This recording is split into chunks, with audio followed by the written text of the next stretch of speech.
Halo kawan-kawan semua. Eh, Sebelumnya saya ingin menyampaikan belasungkawa dulu kepada eh, kawan Afan dan kawan Umar yang telah berpulang terlebih dahulu ya karena tindakan kekerasan yang brutal yang dilakukan oleh polisi.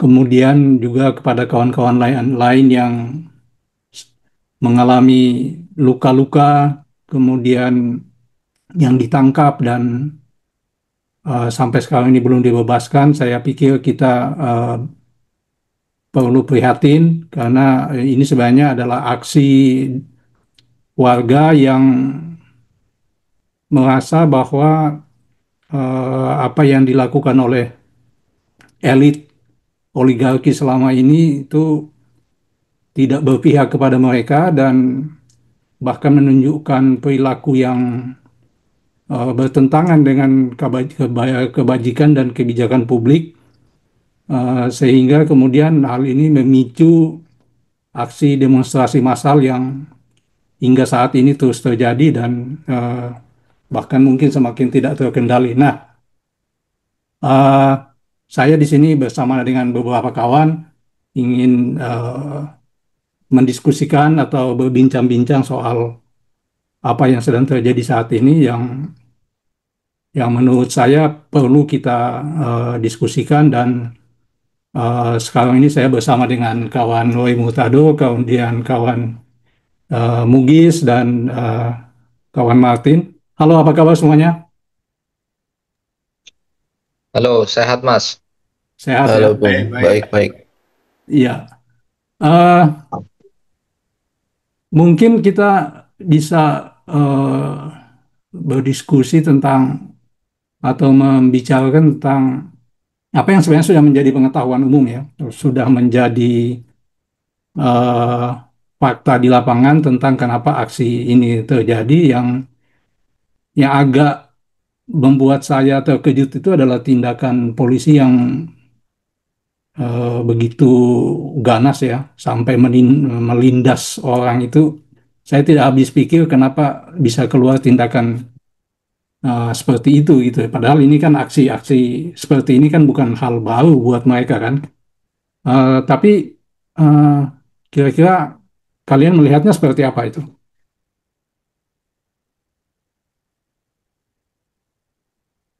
Bu Zoe mungkin?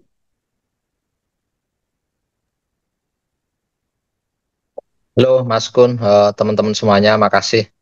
Selamat siang, mudah-mudahan juga sehat ya teman-teman yang sedang aksi dan memang situasinya ini unpredictable dan seperti obrolan kami beberapa teman-teman di Partai Buruh juga, situasinya sejak awal memang nggak ada niat atau agenda gerakan itu mau chaos atau memang mau betul-betul berhadapan-hadapan, terutama yang sedang menyebar di media mainstream maupun media sosial bahwa memang ini disengaja untuk bikin rusuh. Saya pikir itu jauh sekali karena kita nggak punya perangkat untuk melakukan itu. Bahkan cara equipment teman-teman yang di jalan itu nggak setara dengan aparatur negara, terutama polisi gitu.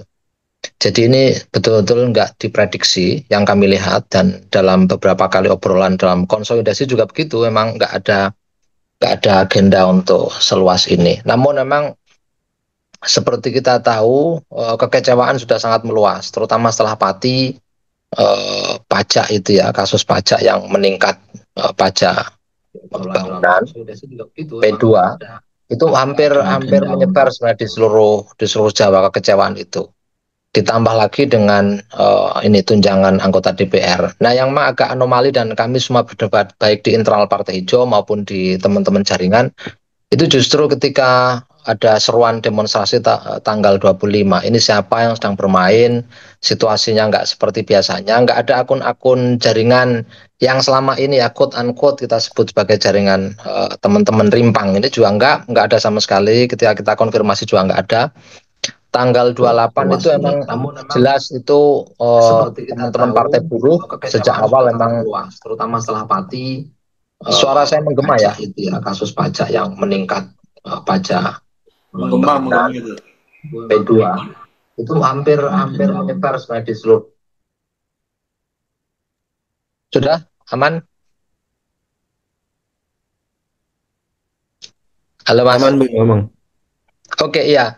Tanggal 28 memang cukup berbeda. Meskipun ya tadi itu nggak ada skenario, nggak ada agenda meluas ini. Dan saya sudah komunikasi dengan Jumise misalnya, dengan teman-teman dari Partai Buruh gitu. Emang mau ada persiapan tanggal 28 mau aksi dan mengajak banyak pihak yang untuk terlibat untuk menuntut tuntutannya jelas, benar. Tuntutannya jelas. Namun setelah setelah terjadi chaos itu, seperti cerita Mas Kun tadi itu, nggak pernah membayangkan bahwa polisi akan sebrutal ini. Orang akhirnya semakin ini kan, semakin marah dan sekarang yang jadi masalah yang menurut saya yang harus kita bicarakan itu mau kemana setelah ini gitu.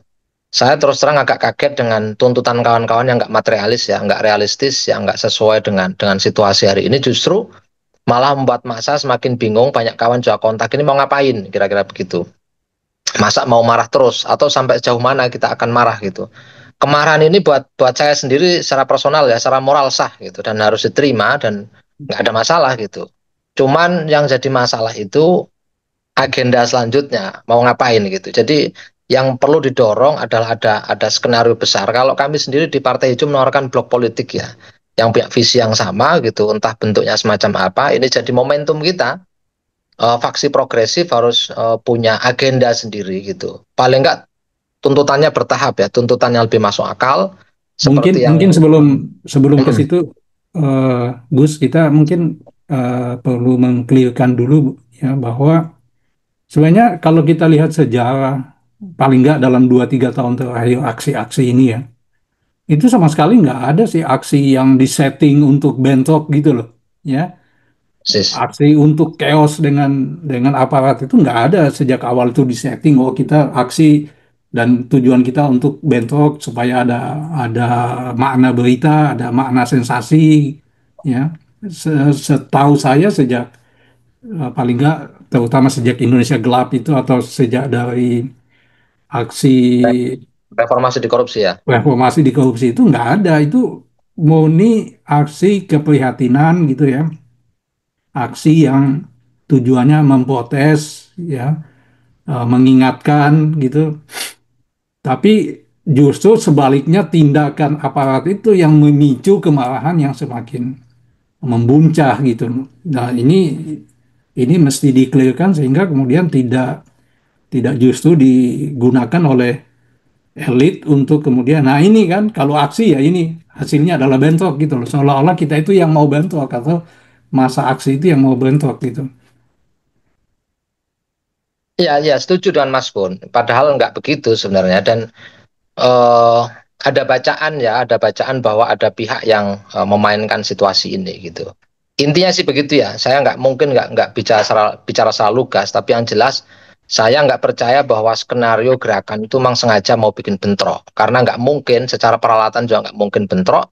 Hmm. Dan tuntutannya awal itu sudah jelas, tuntutan-tuntutan yang umum aja yang sudah kita tahu di media sosial gitu. Termasuk sekarang udah jadi rilisnya teman-teman Komite Politik Nasional Partai Buruh gitu. Juga hampir sama dengan tuntutan kami. Dan saya pikir itu semua kalangan sudah begitu. Kekecewaan terbesar kan kemarin karena mau apa ya, kenaikan tunjangan DPR dan lain-lain gitu. Nah, situasi ini menurut saya karena unpredictable tadi itu, Mas. Dari pihak kami ya, dari pihak teman-teman, saya pikir itu di luar eh, skenario kita gitu. Itu sih, Mas, Ya, yang di awal. Nanti silahkan dilanjut teman-teman dulu. yang lain silakan. Eh, Bung Martin, Bung Mugis silakan. Bugis ya, Bugis. Oke, oke. Ya, setuju sih poin-poin yang disampaikan Gus Roy dan tadi Bung Kun juga ya. Pertanyaannya kenapa sampai terjadi pengemudi ojol yang terlibat di dalam yang ikut dalam masa aksi ya. Meskipun dia saat itu ceritanya kan dia sedang mengantar makanan ya. Lalu menjadi korban dan memicu kemarahan publik yang lebih besar. Saya kira itu rentetan dari em, ya pola kekerasan yang memang cenderung dilakukan sebagai pendekatan yang digunakan oleh aparat di dalam mengamankan aksi-aksi demonstrasi selama ini ya. Dan tadi juga di garis bawahi sebenarnya tidak ada skenario untuk melakukan bentrok dengan aparat, tapi justru aparat yang me- memprovokasi ya, memprovokasi massa untuk kalaupun itu terjadi ya melakukan pembalasan ulang gitu. Itu yang biasa muncul di permukaan kan gitu. Termasuk apa yang perkembangan baru-baru ini juga gitu. Jadi ya saya kira itu adalah bagian dari praktik kekerasan yang melekat di dalam cara polisi di dalam mengamankan aksi-aksi protes dan demonstrasi selama beberapa tahun belakangan ini gitu, dan tentu itu akan bereaksi direspon secara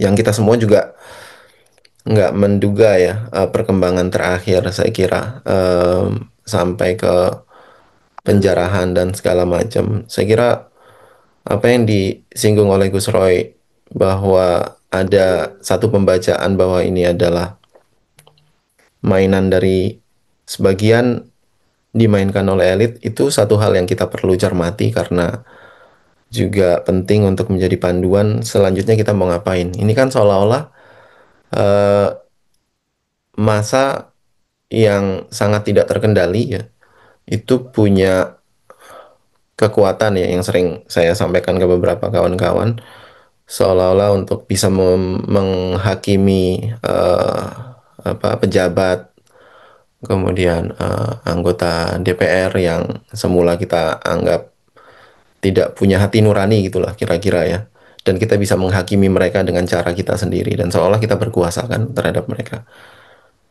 padahal itu dimungkinkan karena ya polisi dan tentara nggak melakukan apa-apa terhadap mereka. Padahal mereka punya senjata yang mereka sangat bisa gunakan untuk menghadapi massa ya kan yang beringas itu. Tapi kenapa itu tidak dilakukan? Itu kan yang mesti menjadi pertanyaan untuk kita analisis juga, sehingga apa respon yang eh, tepat dan memadai untuk dalam menghadapi situasi yang kita semua nggak tahu sebenarnya kenapa kenapa ini bagi saya pribadi ya, kenapa tentara dan polisi nggak mengambil tindakan? Sebenarnya mereka bisa sangat represif. Seperti yang sejauh ini mereka sudah lakukan, sangat represif kepada demonstran. Tidak hanya represif, tapi juga menggunakan berbagai cara untuk menyudutkan gerakan rakyat, kira-kira begitulah. Tapi kenapa Tapi tindakan kenapa, itu tidak tapi dilakukan? kenapa polisi sampai melindas itu kan melindas masa aksi yang secara terbuka dilihat oleh banyak orang itu seperti provokasi gitu. Kalau melindas, itu kan kalau tadi seperti yang saya bilang ya bagian dari yang mereka nggak peduli dengan cara mereka kan cara kekerasan ya, yang represif dan ya pendekatan kekerasan itu yang mereka gunakan selama ini dalam mengamankan ya. Bisa jadi mereka juga panik kan, dan nggak peduli juga dengan keselamatan apa yang di hadapan mereka. Dan ini kan bukan peristiwa yang baru sebenarnya. Di aksi reformasi di korupsi tahun 2019 ada 5 peserta aksi yang gugur juga, ya kan? Yang meninggal karena tertembak oleh aparat kepolisian dalam mengamankan aksi di kampus kalau nggak salah waktu itu. Sama itu. Dan itu kan berulang. Itu kita baru lihat kejadian di aksi-aksi besar. Belum kalau misalnya aparat keamanan polisi atau militer dimobilisasi untuk mengamankan konflik-konflik lahan. Itu begitu banyak sebenarnya menjadi korban, tidak hanya intimidasi dan kekerasan tapi juga sampai gugur gitu. Jadi saya kira ya memang melekat ke dalam, apalagi pasca reformasi dan terutama di bawah kekuasaan Jokowi dalam 10 tahun belakang, ya polisi dapat kewenangan yang sangat besar gitu sehingga mereka bisa sangat sewenang-wenang bisa menggunakan cara-cara represif itu ya, dan itu tidak terkendali. Dan terakhir kemarin kan revisi Undang-Undang TNI sebenarnya adalah bagian dari upaya untuk mengimbangi oleh faksi elit yang lain ya, yang terutama terasosiasi dengan Prabowo saya kira. Dan ya, ya kembali lagi ke pertanyaan, kenapa dua instrumen kekerasan negara ini tidak mengambil tindakan terhadap atau merespon lah seperti respon yang umum yang mereka lakukan selama ini terhadap massa, tapi cenderung membiarkan. Itu kan ada apa pembacaan yang kita bisa bisa analisis atas situasi itu sehingga respon kita menjadi tidak atau mungkin lebih tepat gitu lah ya kira-kira secara umum. Mungkin itu dulu Bung. Bisa kita Ya, kembangkan nanti dalam diskusi. silakan Bu Martin, Nandito. Aku mungkin nambahin dikit aja ya. Aku setuju sih dengan yang disampaikan oleh Roy tadi sama Ukis ya. Mungkin juga ini ya, kaitannya dengan apa namanya, eh, kemarin penjarahan-penjarahan itu kan juga kelihatan banget ya kayak semacam diberikan keleluasaan gitu oleh TNI-nya, karena TNI-nya jaga gerbang kan, dia yang buka juga kan, di rumahnya Eko Patrio dan seterusnya. Jadi kayak kesannya tuh kayak memang kekerasan atau penjarahan yang diizinkan oleh si kepentingan yang berkuasa gitu ya. Dan apa namanya, kan juga berkembang wacana soal itu ya, kekhawatiran di teman-teman itu tentang semacam apa, memang sengaja dibiarkan, dipancing kemarahannya dan dibiarkan gitu ya kekerasan yang terjadi, bahkan juga dibakar beberapa halte oleh orang-orang yang juga apa, pihak-pihak yang merupakan dari TNI dan seterusnya itu, untuk kemudian kan mendorong situasi pada pengambilan state of emergency kan, keadaan darurat di mana militer kemudian akan lebih berkuasa gitu ya. Prabowo bisa mendeklar misalnya pembubaran DPR dan kemudian berkuasa sepenuhnya gitu ya. Tetapi yang agak aneh dengan pembacaan itu juga ini ya, kan dalam posisi sekarang DPR sudah solid dukung Prabowo ya, artinya sudah tidak ada Hmm. oposisi. Jadi apa keperluannya dia mengkonsolidasi lagi ya? Itu agak aneh juga. Jadi Hmm. agak Ya, membingungkan itu pembacaan seperti itu. Atau ada pembacaan lain lagi bahwa ini sebenarnya upaya untuk rezim membersihkan diri dari faksi Solo gitu kan, juga ada ya, hmm. ya Listio dan seterusnya, orang-orang pro Jokowi itu dibersihkan lah dari apa, pemerintahan yang ada. Cuman ya itu tadi masih simpang siur lah seperti itu. Kurang lebih itu sih pun tambahannya. Ya, eh, kalau ini adalah aksi ini kemudian digunakan oleh elite yang sedang berkonflik atau elit politik yang sedang berusaha mengkonsolidasikan kekuasaannya, ini jahat banget menurut gua gitu, ya. Ini jahat banget karena mengorbankan rakyat sipil gitu yang tuntutannya genuine karena muncul dari kehidupan sehari-hari yang semakin tidak baik, yang semakin sulit, ya. Pajak dinaikkan, apa semua-semuanya dipajakin, kemudian gaji bagi mereka yang bekerja gajinya stagnan, bagi yang belum bekerja sulit mendapatkan pekerjaan, bagi yang mau yang sakit mau ke rumah sakit biayanya mahal, bagi yang mau sekolah yang untuk sekolah biaya sekolahnya mahal.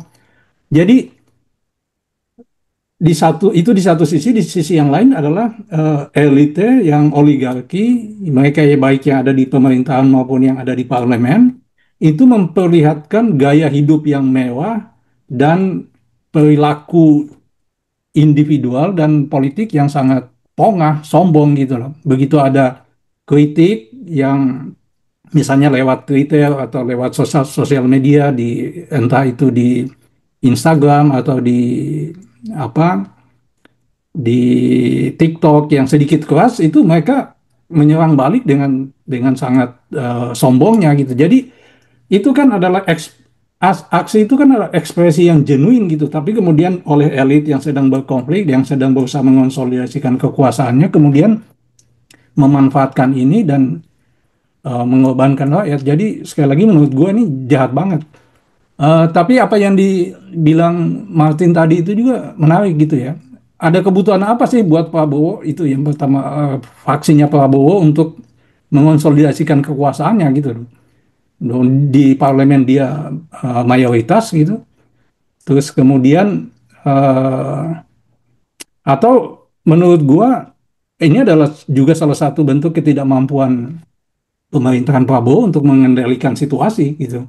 Ya, kalau dia bilang rakyat percaya bahwa pemerintahan dia aman, di bawah pemerintahannya aman, tapi kemudian terbukti tidak aman, menurut saya analisanya dua.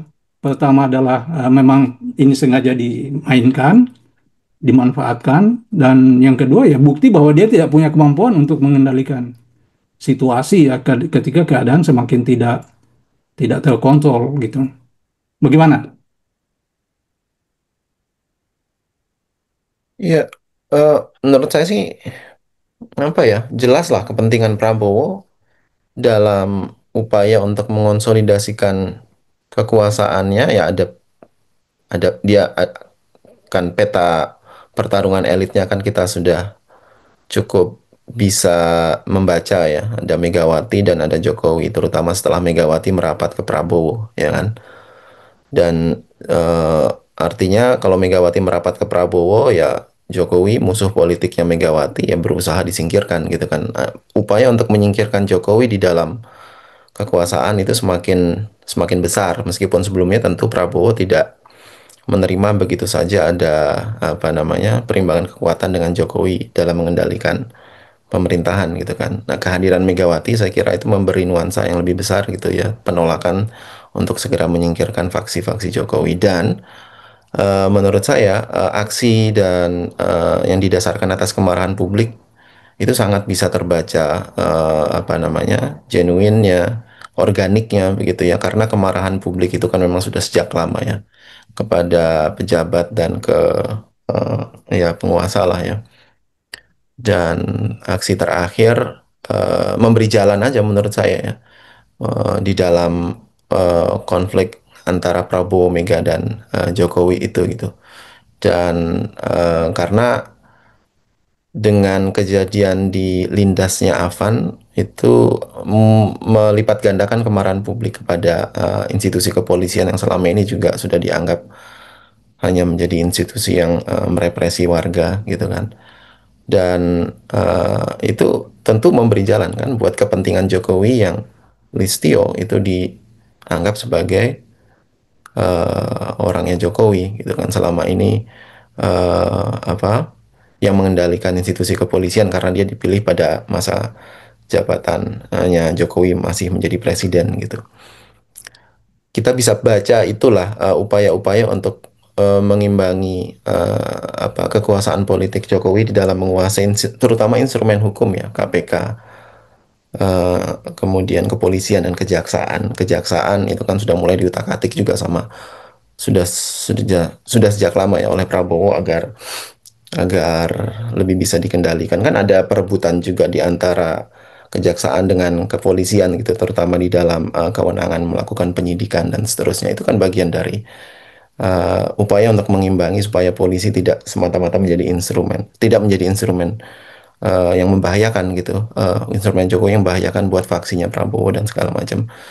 Lewat instrumen hukum itu kan sebenarnya dia bisa tetap mencengkeram kekuasaan meskipun dia sudah tidak secara formal sebagai presiden gitu. Dan kejadian kemarin tentu memberi jalan ya kan buat yang mereka tidak setuju dengan faksi Jokowi untuk menyingkirkan Kapolri gitu agar diganti dengan yang lebih bisa dikendalikan oleh faksi yang berkuasa, bisa itu Megawati atau Prabowo gitu, ya kan.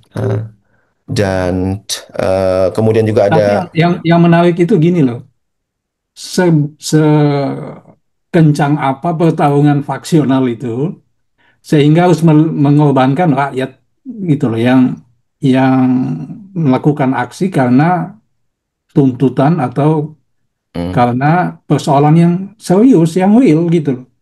Iya kan? Apakah ya kita nggak Jokowi itu bisa faksi tahu. Jokowi itu bisa mengambil alih pemerintahannya Prabowo sehingga dia menjadi ketakutan, wah gua harus pakai nih kekerasan Ya, melalui massa gitu, iya kan? ya, Itu apa ya betul. Ya hampir memang tidak memang ini kan? ya, ya. Tapi itu pembacaan itu penting bagi kita untuk memahami bagaimana kekuasaan dijalankan gitu kan. Elit-elit yang selama ini berkuasa ya mereka tidak punya kepentingan untuk berpihak pada rakyat itu kan sudah jelas, dan adanya kemarahan warga itu kan ekspresi mereka merasakan itu secara konkret, secara material gitu loh. Nggak ada elit yang berpihak pada kepentingan rakyat. Jadi kita juga nggak bisa mengatakan bahwa mereka melakukan itu memanfaatkan atau menunggangi dalam tanda kutip kemarahan warga itu karena mereka jahat. Bukan persoalan mereka jahat. Nature-nya elit yang berkuasa saat ini ya memang nggak peduli dengan itu semua gitu. Jadi saya kira kategori moral juga nggak bisa kita pakai untuk melawan mereka, tapi kita mesti membangun strategi. Nggak sekedar karena mereka jahat, tapi mereka nature-nya memang seperti itu. Tapi gimana menghadapi elit dan kekuatan politik yang nature-nya memang nggak pernah peduli dengan kepentingan warga, termasuk memanfaatkan, melindas rakyat, melindas apa namanya peserta aksi, kemudian merepresi warga, memanfaatkan kerusuhan warga dan seterusnya. Saya kira itu pola yang sering juga sudah dilakukan dalam beberapa dalam sejarah di negara kita ya, dan dan itu bukan semata-mata karena mereka jahat, tapi ada hal yang kita mesti respon gitu. Saya kira itu mungkin dulu, Bung. Ya, ada tambahan yang lain, Bu Soy? Ya Mas, saya mungkin juga nggak terlalu banyak tadi Bung Muki sama Bung Martin udah ngasih analisa yang saya pikir juga relevan ya untuk situasi hari ini. Tapi yang jadi concern kami justru hari ini menjaga fokus perjuangan teman-teman, tuntutan awal tadi itu. Bahwa kita sekaligus meminta negara bertanggung jawab atas peristiwa yang terjadi kemarin tanggal 28 itu tentu saja melekat ya dalam perjuangan. Tapi tuntutan-tuntutannya itu yang harus kembali lebih clear dan kembali ke agenda awal tadi itu. Kalau enggak, justru kami khawatir bahwa gerakan hari ini bisa dengan mudah dipakai oleh kekuatan yang lebih besar, terutama pertarungan antar faksi tadi itu. Jika itu benar gitu.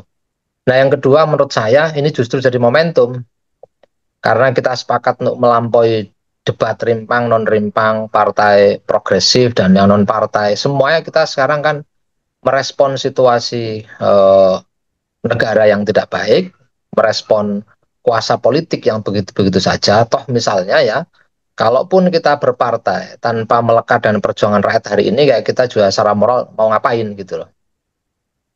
Terus juga mau ngomong bahwa memaksa mereka untuk langsung berpartai juga sementara undang-undang partainya juga sangat sulit untuk memberi peluang bagi partai rakyat untuk terlibat dalam gelanggang elektoral. Jadi ini mestinya menjadi titik temu, menjadi arena bersama, ruang silaturahim lah kalau bahasa anak santri itu ya. Ini ruang silaturahim, duduk bersama mau ngapain agenda ke depan itu, bahwa menyerukan, memberi ruang besar bagi rakyat untuk terlibat dalam politik elektoral itu menjadi sangat penting gitu. Nah, saya punya pengalaman misalnya ngobrol dengan teman-teman di Asia Tenggara beberapa hari yang lalu itu juga menunjukkan bahwa ada keterhubungan antara gerakan di luar ya dengan teman-teman yang berpartai. Nah, ketika suaranya dibutuhkan, gerakan yang sedang marah, sedang anti kepada rezim yang tidak baik, undang-undang yang nggak berpihak, itu justru mereka memberikan suaranya bagi partai alternatif. Misalnya dalam konteks sekarang ya partai buruh yang punya ini ya, punya tiket untuk masuk dalam elektoral. Itu sih Mas, jadi dua hal tadi itu menurut saya jadi sangat penting ya. Jadi ini momentum kita untuk merumuskan bersama, tuntutannya jelas. Kalau kita kemarin menolak pajak yang menjerat rakyat ya kita dorong bareng-bareng pajak progresif itu.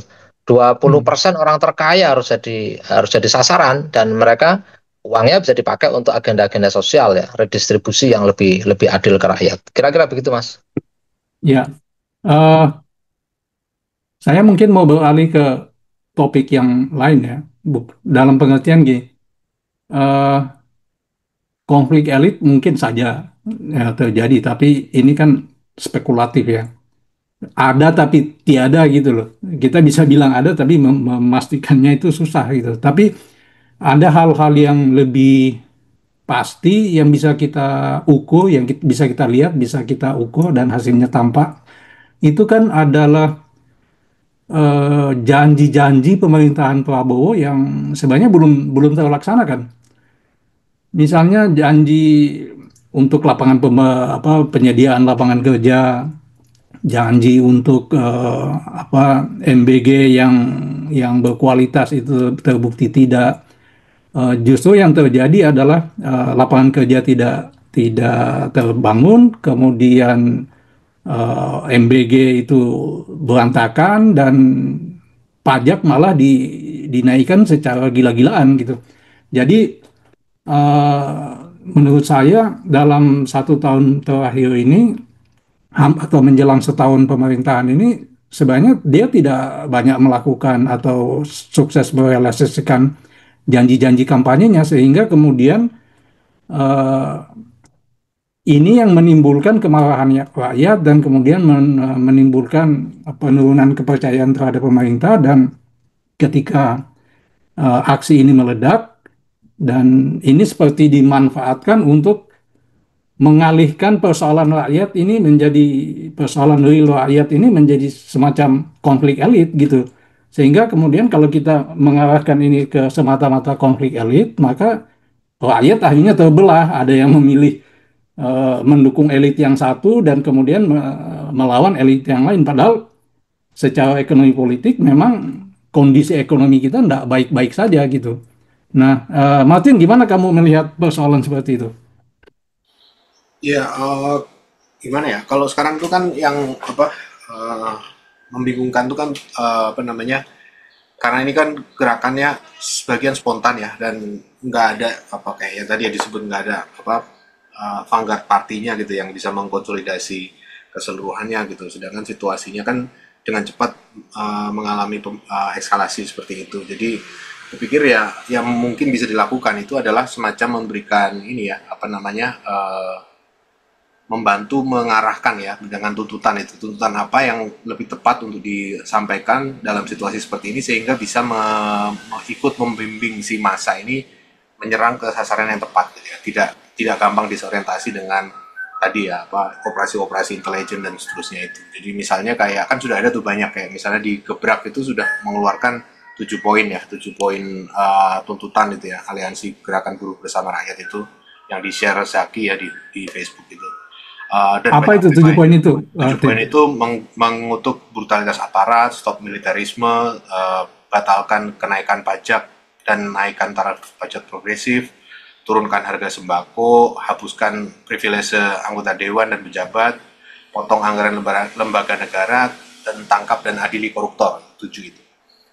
Nah itu kan seruan yang kurang lebih mirip ya satu sama lain ya antara satu organisasi dengan organisasi lain. Mungkin kita butuh kayak semacam menawarkan tuntutan yang sifatnya lebih struktural gitu. Misalnya kayak tadi kita udah bicara soal pajak progresif gitu. Tapi bisa nggak sih kalau kita menyerukan satu tuntutan yang menurut saya itu lebih radikal, misalnya seperti penerapan limitarianisme gitu, yang diusung oleh pemikir dari Utrecht itu dari Belanda itu Ingrid Robbins ya. Jadi up to a certain point itu kekayaan itu langsung diapropriasi untuk dibagikan untuk rakyat. Itu kan limitarianisme intinya itu ya. Misalnya pendapatan lebih dari 200 juta per bulan otomatis diapropriasi negara untuk didistribusikan ke rakyat.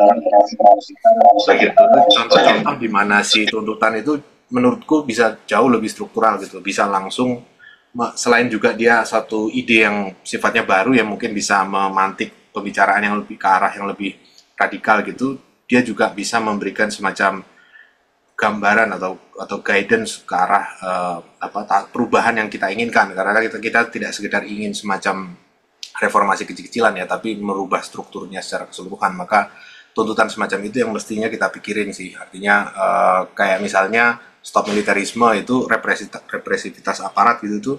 Misalnya kan kita bisa pertegas lagi dengan ya itu tadi tentang seruan tentang betul-betul melaksanakan pencabutan dui fungsi ABRI ya. Semua kebijakan yang dilakukan oleh Prabowo itu kan seperti mengembalikan dui fungsi ABRI itu maka itu harus masuk tuh dalam poin seruannya gitu tuntutan kita gitu. Nah, terus ya seperti itu ya kaitannya dengan polisi juga wacana selama kemarin yang Black Lives Matter dan seterusnya kan sudah memberi kita pelajaran ya bahwa ada ide-ide alternatif seperti social policing ya polisi berbasis warga itu yang jauh lebih emansipatoris daripada model hierarkis polisi yang berhadapan dengan masyarakat seperti ini. Jadi mungkin hal semacam itu perlu digulirkan itu di dalam tuntutan-tuntutan kita sehingga memberikan semacam horizon baru di mana masyarakat itu bisa ngelihat tatanan sosial yang alternatif yang tidak sekedar reformasi kecil-kecilan dari yang sekarang ada.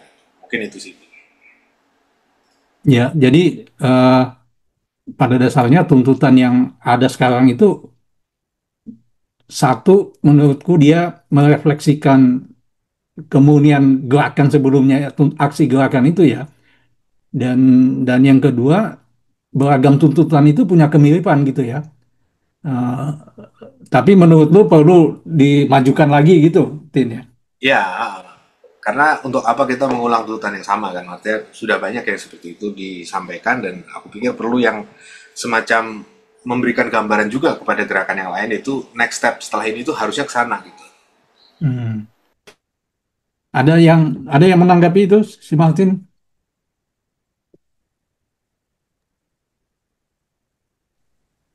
Saya setuju, Mas. Saya pikir itu penting banget ya. Jadi memang kemarin kita lihat juga tuntutan kawan-kawan, terutama Partai Buruh, Gebrak tadi udah disinggung sama Martin.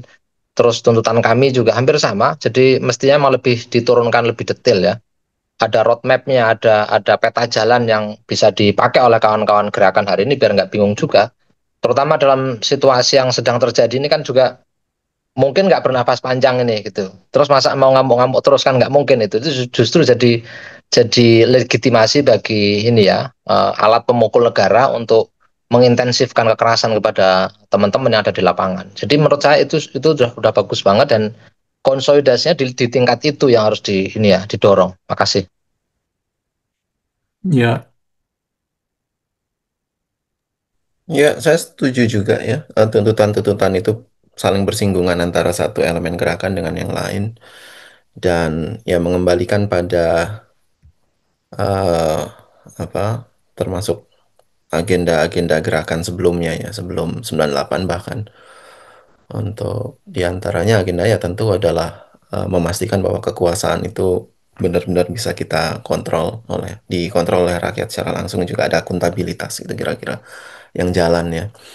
Dan memastikan bahwa difungsi ABRI benar-benar dihapuskan. Selama ini sebenarnya kan difungsi ya masih tetap jalan, dan kemudian undang-undang yang baru disahkan itu mempertegas itu. Lalu polisi juga dipastikan benar-benar dalam apa namanya, di bawah otoritas sipil yang bisa dikendalikan untuk tujuan eh, warga gitu, melindungi kepentingan warga, atau mungkin juga dengan ide apa community policing yang disampaikan oleh Bung Martin tadi. Saya kira oke lah, semua ide itu saya kira kita mesti ya kampanyekan gitu sebagai sebagai acuan kita untuk apa mendefinisikan gerakan kita mau mau kita bawa kemana gitu ya, untuk terutama dalam merespon situasi yang saat ini sedang berkembang gitu. Jadi nggak sekedar misalnya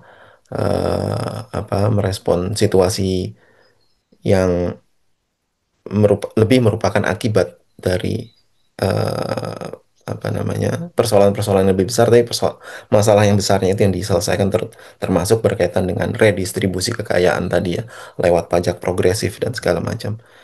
Tapi yang menjadi pertanyaan adalah dalam situasi sekarang ya, untuk memajukan dan memenangkan segala tuntutan yang sangat ideal dan bagus itu, em, gimana caranya gitu? Itu masih menjadi pertanyaan buat saya ya, karena sekali lagi di sini pentingnya analisis elit tadi ya, yang mungkin tadi Bung Bung Kun mengkhawatirkan kalau analisis elit yang dimunculkan justru membelah warga. Menurut saya justru eh, kalau saya mungkin melihatnya sedikit berbeda ya. Dengan kita memahami pertarungan di antara elit, kita jadi lebih bisa waspada dan hati-hati untuk tidak terjebak di dalam bahwa kita menjadi bagian dari menjustifikasi satu kelompok dari kelompok yang lain. Selama ini kan kita hanya bisa menjatuhkan satu misalnya faksi oligarki dan memberi jalan bagi faksi oligarki yang lain. Kan kita mesti mesti hati-hati dengan itu gitu. Di situ pentingnya analisis di level atasnya, di level elit, termasuk pertarungan elit. Nah, dalam situasi sekarang ya, tuntutan yang sangat ideal, yang sangat baik itu bagaimana mewujudkan yang sementara. Prabowo itu masih mengontrol tentara, cuma tidak diaktifkan aja sebenarnya kan. Polisi masih dikontrol oleh elit yang lain, cuma tidak diaktifkan. Mereka masih megang senjata masalahnya. Yang itu bisa digunakan kapanpun, Mereka bisa menggunakan cara-cara represif, menembak seluruh warga yang melakukan demonstrasi.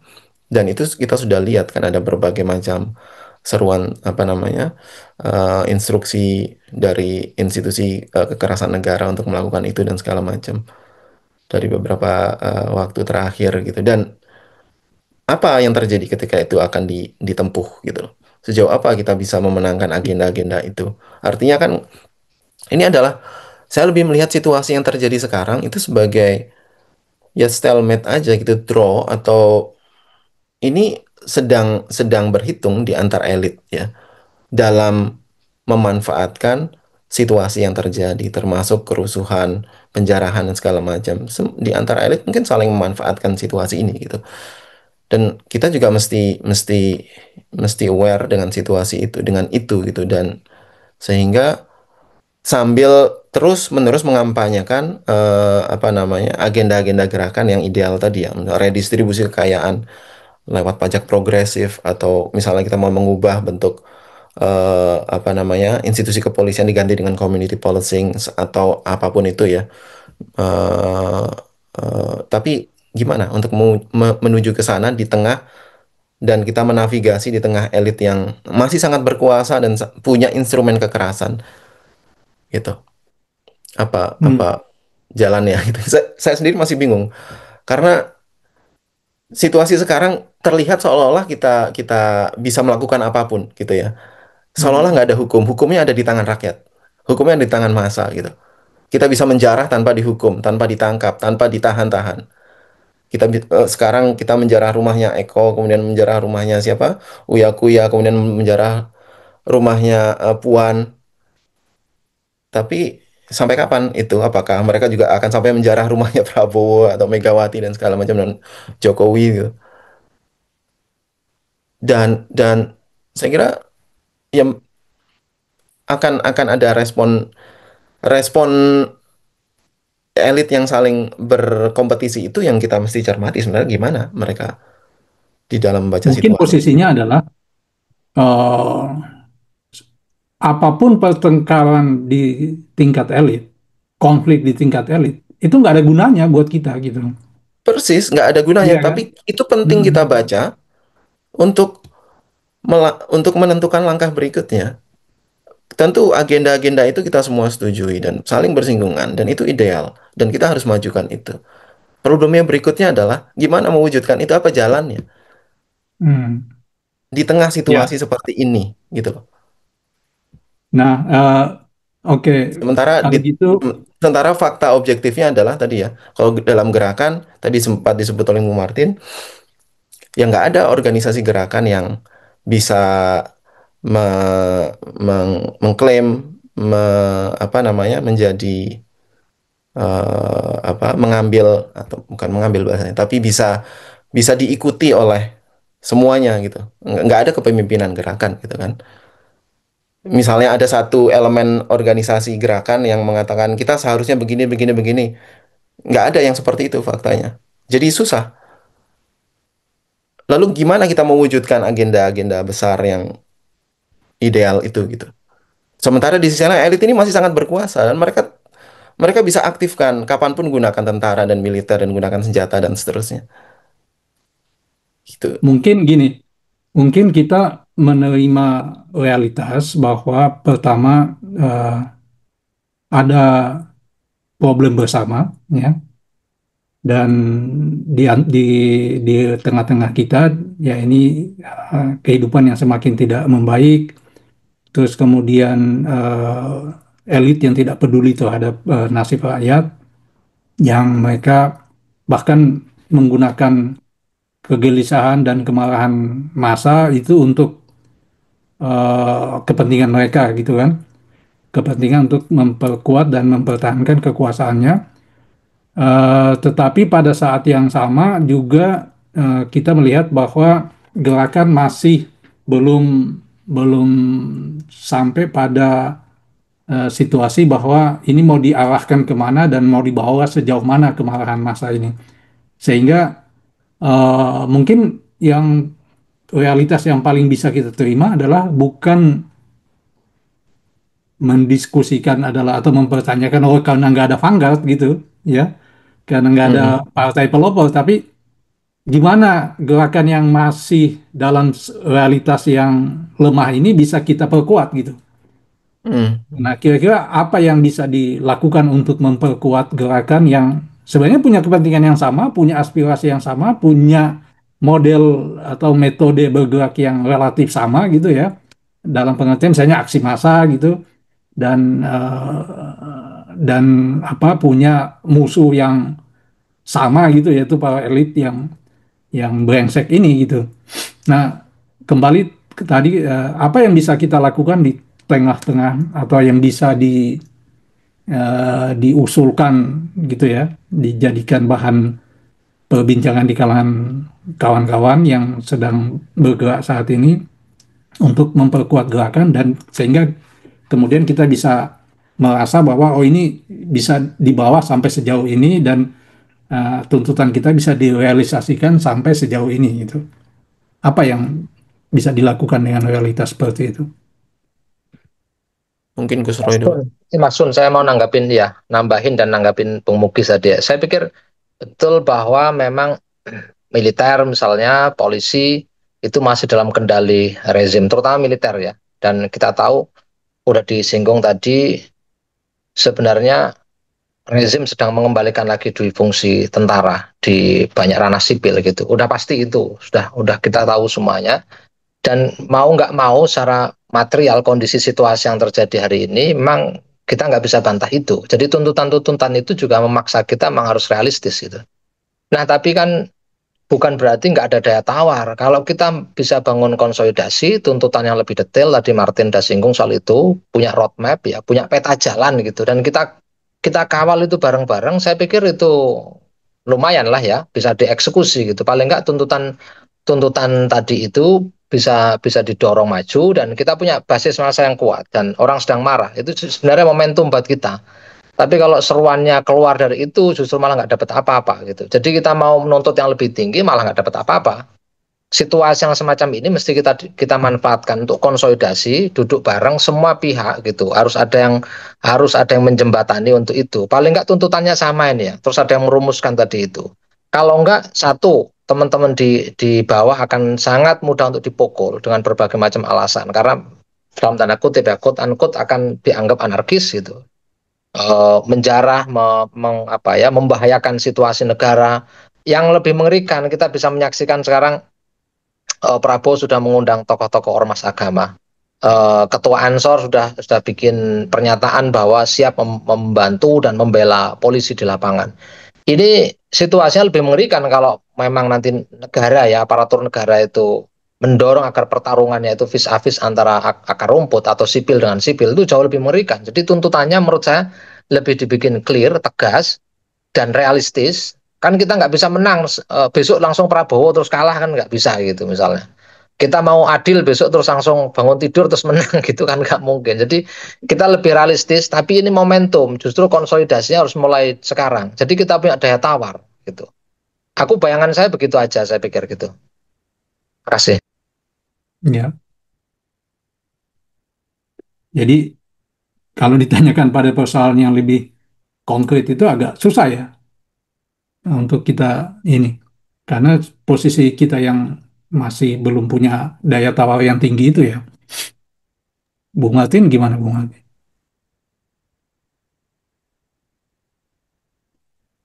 Jadi sebenarnya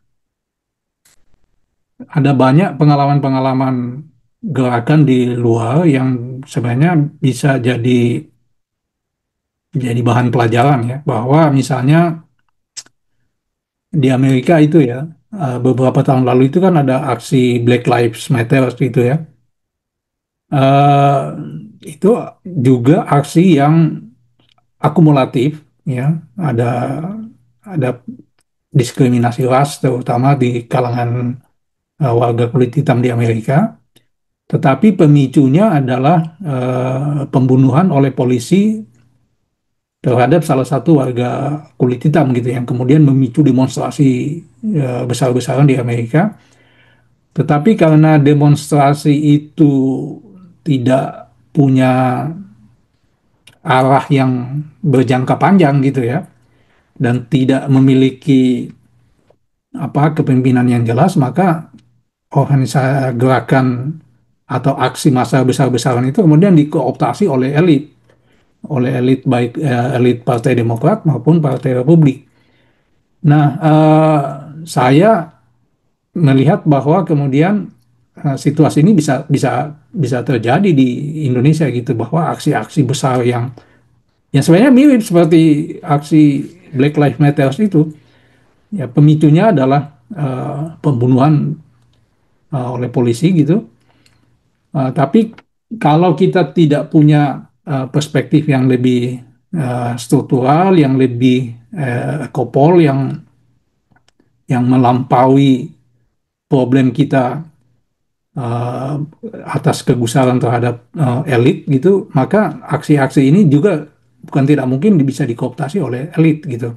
Nah, apa yang terjadi di Amerika kemudian setelah Black Lives Matter itu, gerakan kemudian mulai mengkonsolidasikan dirinya, ya. Mereka mulai membangun kembali pertemuan-pertemuan, kemudian dialog-dialog, diskusi-diskusi,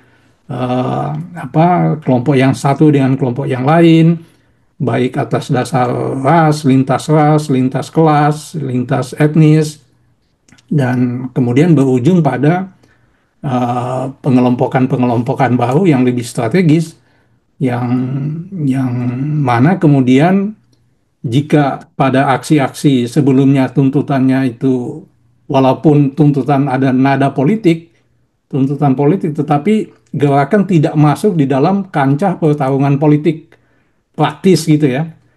Nah, misalnya lewat lewat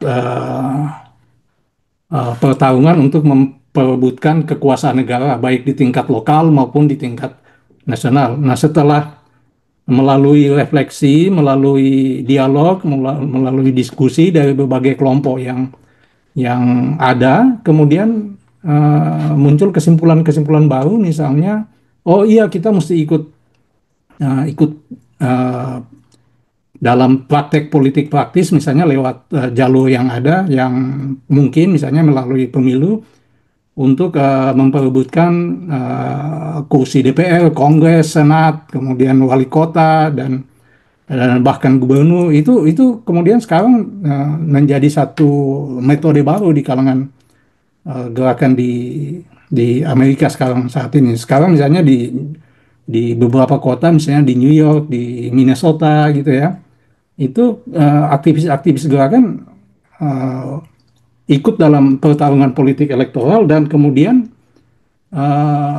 khususnya di New York dan di Minnesota itu kandidat kuat untuk memenangkan pemilihan jabatan wali kota gitu, dengan mengusung agenda-agenda gerakan. Nah, yang menarik dari agenda-agenda yang politik yang ditawarkan itu sangat sangat konkret ya, sangat sangat related, sangat berhubungan, berkaitan erat dengan kebutuhan kebutuhan ekonomi sehari-hari, ya. Misalnya karena biaya rumah yang sangat tinggi, sewa rumah yang sangat tinggi, maka agendanya adalah sewa rumah yang rendah dan stabil, nggak tiap tahun naik, ya. Karena biaya transportasi yang mahal, maka agenda politiknya adalah membebaskan biaya transportasi, ya. Kalau karena kenyataan bahwa biaya kesehatan itu sangat mahal, sangat tinggi, maka agendanya adalah kesehatan murah, ya, atau universal healthcare gitu ya. Healthcare itu apa kesehatan gratis gitu ya, pelayanan kesehatan gratis.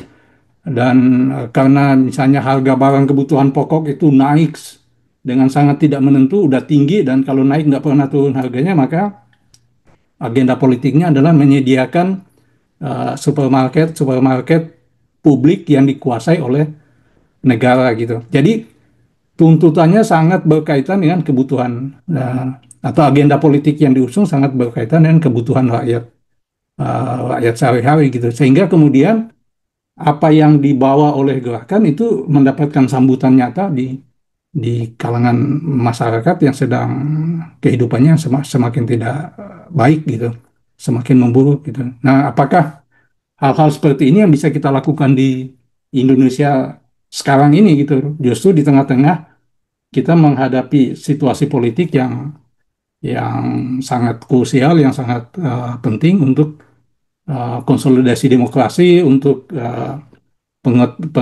apa, distribusi kekayaan ekonomi, kemudian perlindungan sosial dan perlindungan hak asasi manusia dan seterusnya gitu.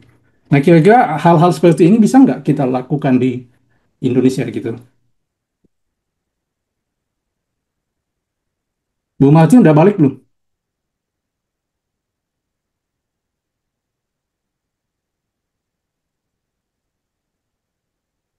Gus Roy, Bugis? Ya, menurut saya usulan Bung Kun untuk merumuskan agenda-agenda gerakan yang lebih konkret, agenda termasuk rumusan yang sifatnya politik dan bisa dirasakan langsung oleh warga, seperti misalnya menyediakan layanan kesehatan gratis, memastikan adanya jaminan pendidikan yang bisa terjangkau bagi seluruh rakyat pekerja, yang itu semua ditopang oleh pajak progresif pada orang kaya dan pejabat dan seterusnya. Itu sangat mungkin untuk kita bicarakan ya di antara elemen gerakan. Dan memang yang diperlukan dalam situasi sekarang seperti yang disinggung dan digarisbawahi oleh Gus Roy adalah ya konsolidasi. Dan momen saat ini, apa yang terjadi saat ini mesti bisa kita manfaatkan sebagai momentum yang membuat kita semua merasa perlu ketemu bersama, bicara bersama, duduk bareng, dan membicarakan eh, kita mau melakukan intervensi apa atas atas situasi yang terjadi gitu, untuk mewujudkan agenda-agenda besar yang sudah kita rumuskan bersama gitu misalnya. Tapi saya melihat sepertinya itu jalan. Kalau untuk ketemuan konsolidasi, saya kira itu hal yang sangat mungkin untuk kita bisa lakukan dan harus kita mulai, saya kira ya, supaya ada mungkin tadi ada yang komentar di YouTube dari Bung Wilson ya, ada kepemimpinan gerakan. Ya, kepemimpinan gerakan itu kan juga tidak tidak muncul begitu saja dan harus harus dimulai, harus dibangun dan memang momentum saat yang terjadi saat ini bisa menjadi momentum untuk memulai pembangunan kepemimpinan gerakan itu.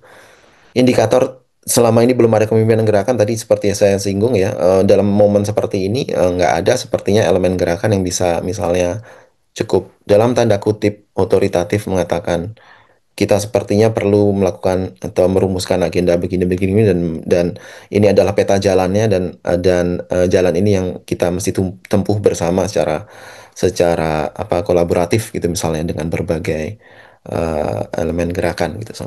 Kan nggak ada yang bisa mengklaim begitu ya, nggak ada yang bisa mengatakan begitu dan diikuti oleh semuanya dan tidak harus secara patronizing top down gitu juga.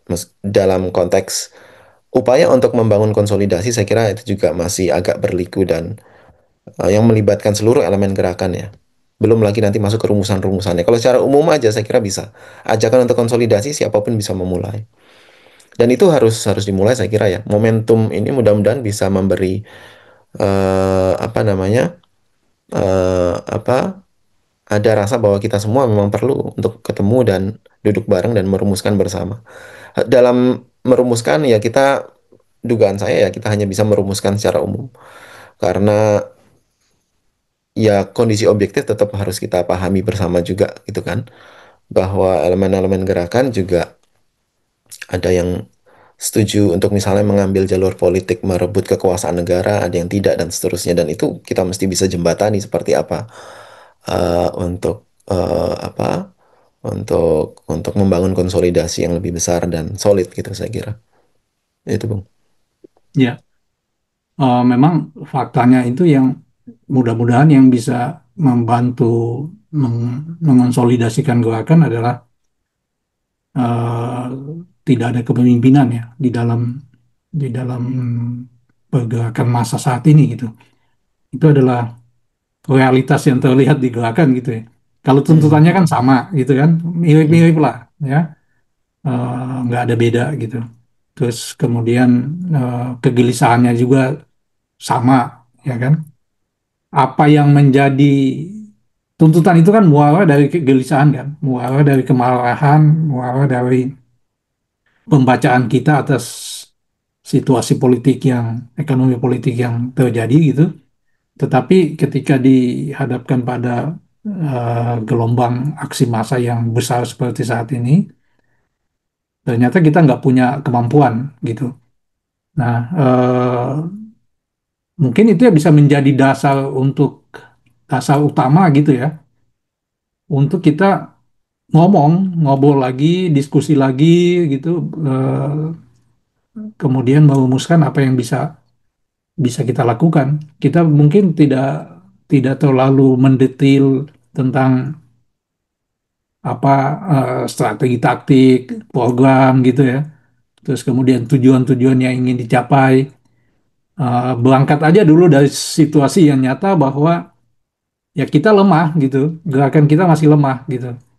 Ya, lemah dalam pengertian kita ketika ada gelombang massa yang tumpah ruah jalan, di jalan-jalan ya kita nggak bisa melakukan apa mengkoordinirnya, kita nggak bisa eh, mengonsolidasikannya sehingga sesuai dengan apa yang menjadi tuntutan kita, apa yang menjadi agenda politik kita gitu.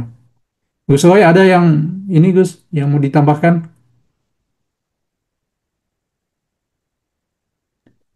Saya cukup, Mas.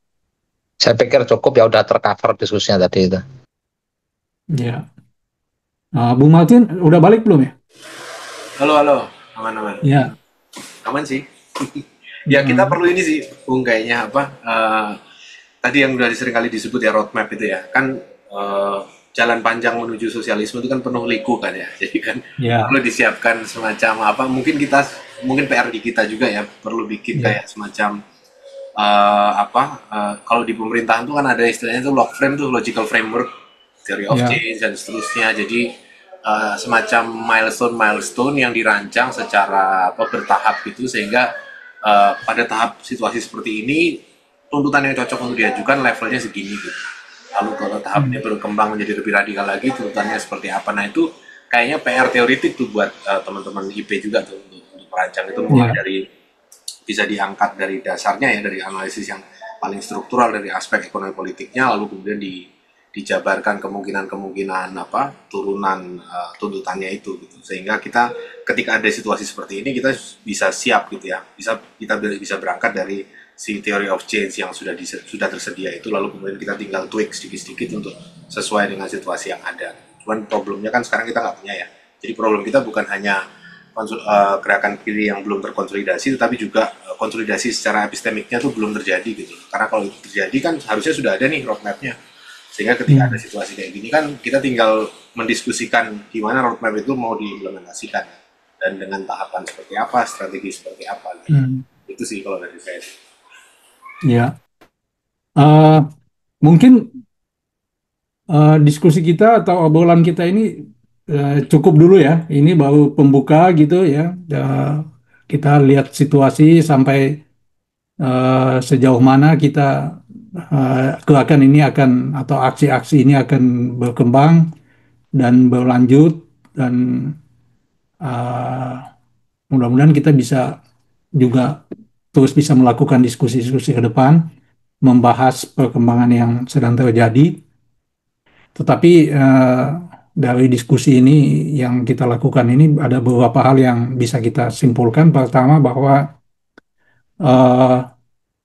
aksi-aksi ini tidak terutama dirancang untuk bentrok dengan aparat ya. Tidak ada satu agenda yang sangat jelas gitu bahwa kita turun ke jalan dan kita harus bentrok dengan aparat, apapun yang terjadi, apapun resiko yang menimpa kita. Justru respon dari aparat kepolisian terutama, yang menjadi penyebab demonstrasi yang berangkat dari tuntutan dan keprihatinan yang nyata itu kemudian menjadi semakin meluas dan menyebar hingga seperti saat ini. Yang kedua adalah kita juga mesti tahu bahwa apapun konflik yang terjadi di kalangan elit, apapun upaya-upaya yang konsolidasi kekuasaan yang sedang mereka lakukan, sama sekali tidak ada hubungannya dengan kepentingan eh, rakyat luas, masyarakat luas ya. Sehingga itu kita tidak boleh atau jangan sampai terjebak di dalam pengkubuan dari salah satu elit yang atau faksi-faksi di tingkatan elit yang sedang bertarung untuk mempertahankan kekuasaannya, untuk memperkuat kekuasaannya, atau untuk menyingkirkan faksi-faksi atau menyingkirkan lawan-lawan politiknya. Kita nggak, jangan sampai kita terjebak di dalam perkubuan-perkubuan itu, karena sekali lagi apa yang mereka lakukan, apa yang sedang uh, mereka pertengkarkan di kalangan mereka tidak ada kaitannya, tidak ada hubungannya, dan tidak ada manfaatnya dengan kepentingan kita, kepentingan rakyat banyak gitu. Yang ketiga adalah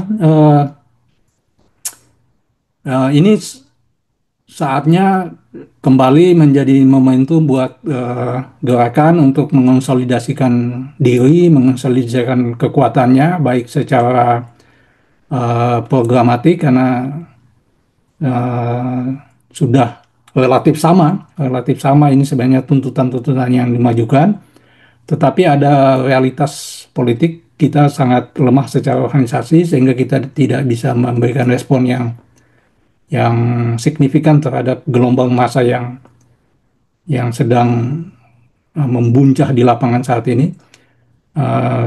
Sehingga realitas ini memberikan kita satu pegangan bahwa ini saatnya kita kembali bicara, kembali diskusi, kembali ngobrol satu sama lain untuk memperkuat, bagaimana cara memperkuat gerakan ini. Dan mungkin yang terakhir adalah seperti yang dibilang Martin, kita juga harus mempersiapkan peta jalan ya, roadmap tentang apa yang harus kita lakukan ke depan gitu.